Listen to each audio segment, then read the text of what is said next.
Hello, Star Wars Galaxy of Hero players. This is Andy Shorto.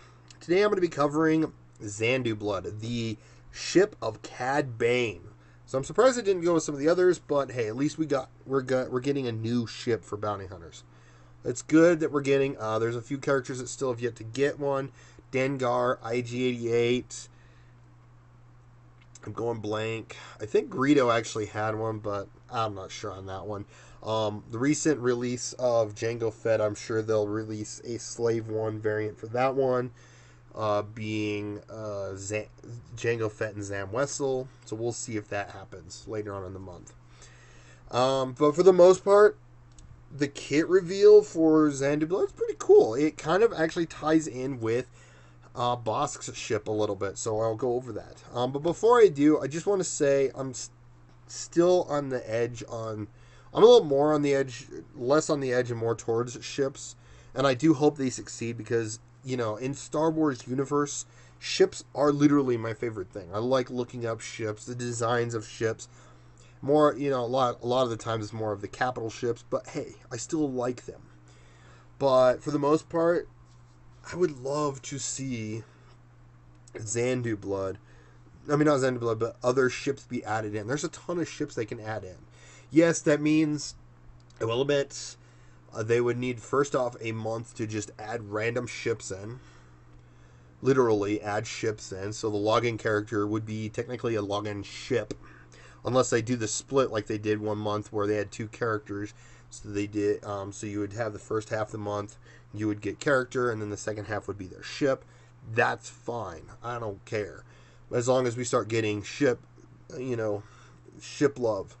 I feel like they need a month to literally go towards ship. Even if they have to add a character too for the ship, great. But that also means some people hate this. We'd have more marquee events. But at the same time, we'd have marquee events for a ship versus a character. And of course, I also feel like they would also use legendary events on ships would be the literal, you know, capital ships. So say for example, trying to think of a character, Admiral Radis comes into the game, and then we'd get a legendary event for him, and he would have a ship to get, his capital ship. Done, you know, we could get that. So Rebels would have a second one. Empire has 2, Rebels have 2, Galactic Republic has 1, Separatists have 0, First Order and Resistance have 0.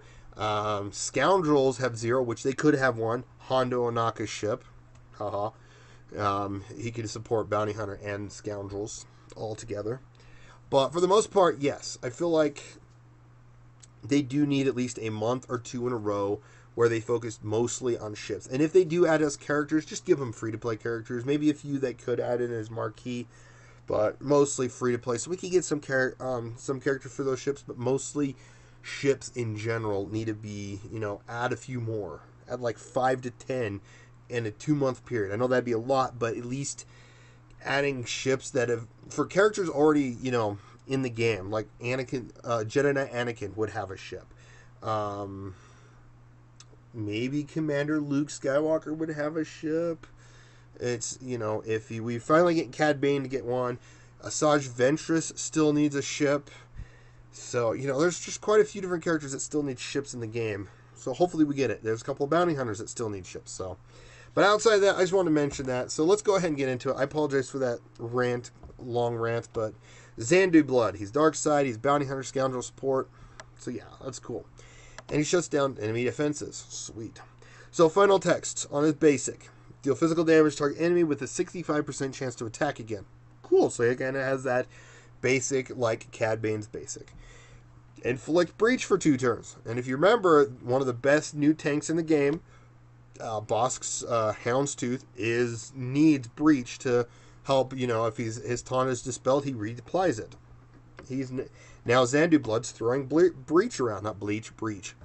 Oh, now you can see where you can screw that one up. Rogue Maneuver. Deal physical damage to all enemies and inflict target lock on the weakest enemy for 2 turns. Then call target ally to assist. Target lock, inflict breach for 2 turns. So if there was already a target locked enemy, you would inflict breach on them. So that's really cool. I like that.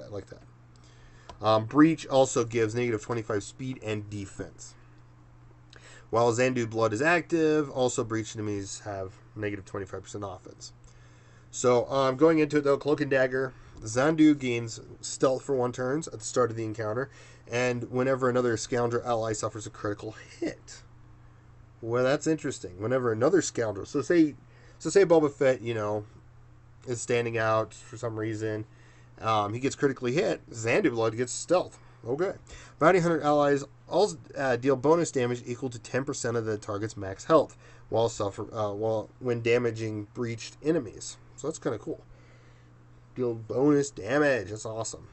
And then while Xanadu Blood is active, breached. I already covered that. Sorry. And then of course reinforcement. So when you pull them into battle from the reinforcements, it says inflict breach on enemy for 2 turns, which can't be evaded or resisted. Additionally, inflict defense down on all enemies for 2 turns, and that can be evaded. And grant all scoundrel allies retribution for 2 turns. So that's good, especially when he comes in, does a basic or special, and then someone on the enemy team does an AoE, like Ghost's AoE ability.